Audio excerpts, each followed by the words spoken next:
Sinuyod ng mga tumatakbong senadora ang iba't ibang lugar ngayong araw para manuyo ng mga botante. Ang ilan, sinuportahan pa ng mga dating matataas na opisyal. Nasa frontline ng balitang yan, si Ria Fernandez. Sa Iloilo, nagsagawa ng Volunteers Campaign Kickoff Rally ngayong araw ang magkaalyadong sina dating Senador Bam Aquino at Kiko Pangilinan. Sinamahan sila mismo na dating Senador Frank Drilon at Senator Risa Ontiveros. Ang pambato naman ng alyansa para sa bagong Pilipinas na si Manny Pacquiao dumalo sa pulong ng mga lokal na opisyal ng Romblon na ginanap sa Cebu. Binigyan diin niya rito ang mahalagang papel ng mga barangay worker at frontliner sa pagpapanatili ng kapayapaan at kaayusan. Ang isa pang manok ng alyansa na si Camille Villar nagtungo naman sa Puerto Princesa, Palawan kung saan nakipagpulong siya sa mga barangay leader at mga kabataan. Nangako siya na masusuportahan pa ang sektor ng kabataan.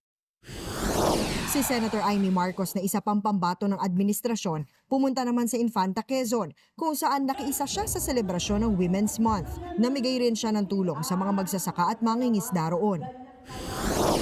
Si Senator Bong Revilla na kasama rin sa alyansa, nag-motorcade naman sa Lucena City, Quezon. Sisiguruhin daw niya ang serbisyong nararapat sa taong bayan.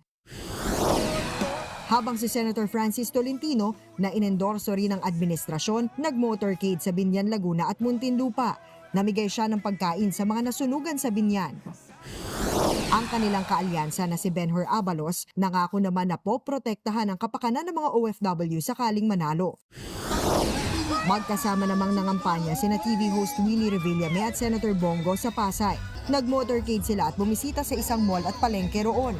Namigay sila ng mga jacket at t-shirt. Pinatigil naman ang motorcade ng may isang lola na nasaktan dahil sa tulakan pero inalalayan siya at agad namang dinala sa ospital. Maayos na ang lagay niya. Dahil dito, pakiusap ni Revillame na kung maaari ay huwag nang sumama ang matatanda sa pagabang sa kanyang mga motorcade.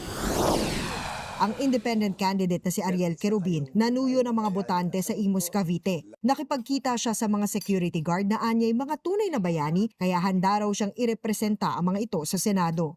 Nagbabalita mula sa Frontline, Ria Fernandez, News 5.